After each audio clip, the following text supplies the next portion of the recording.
Mimi nilipoanza udaktari na madaktari wengine wote, ilikuwa ukija hospitali tukikukuta ini lako limejaa mafuta na limeanza kuathirika, liver cirrhosis, ilikuwa sababu yetu ya kwanza, tunasema huyu ni mlevi kupindukia.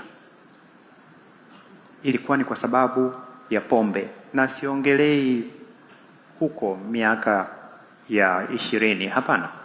Hii miaka ya 90, bado ulikuwa ukija hospitali tukikuta ini limevimba au lina mafuta mengi kwenye ultrasound, tunasema huyu atakuwa anakunywa. Unajua nini kilichobadilika?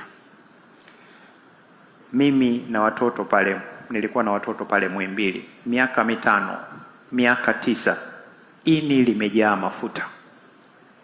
Hanywi pombe huyu, malaika wa watu. Lakini baba katoka kwenye mall kubwa, shopping kubwa, mle ndani kuna cereal, kuna biskuti, kuna chocolate zote, kuna aina yote ya soda unazozijua. Yani ni vyakula vya kusindika baada kusindika baada kusindika.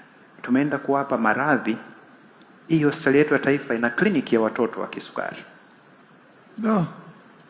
Haya matatizo hayakuwepo mwaka 80 tu hapa kurudi nyuma. Kwa sababu ulikuwa unabeba muogo hapo, unabeba mchicha, chicha. Mimi nimekaa kiungani pale kwenye kona na sikukuu, nasikia chicha, dagaa bichi. Na sasa tusijitizame.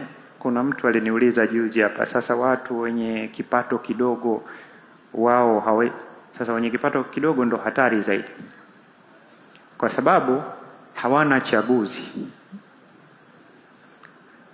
Hapo kuna zege jero naweza kupata lakini mimi naomba kachungulie yale mafuta unaotumia. Yanatoka kuwa na rangi ya dhahabu mpaka yanakuwa na rangi ya lami.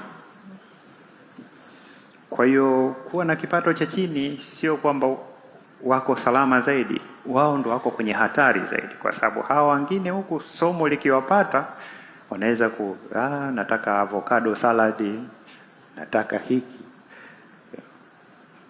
Kwa ndugu zangu wote tuko kwenye athari hizo. Mtoto akitoka shule chipsi na tamtam. Shule zetu zimezungukwa. Sasa hivi najaribu kufanya kampeni kwa hii nafasi nilokuwa nayo.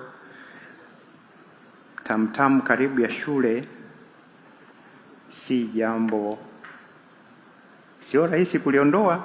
Subscribe kisha bonyeza alama ya kengele ili usipitwe na elimu hizi zenye lengo la kukuhabarisha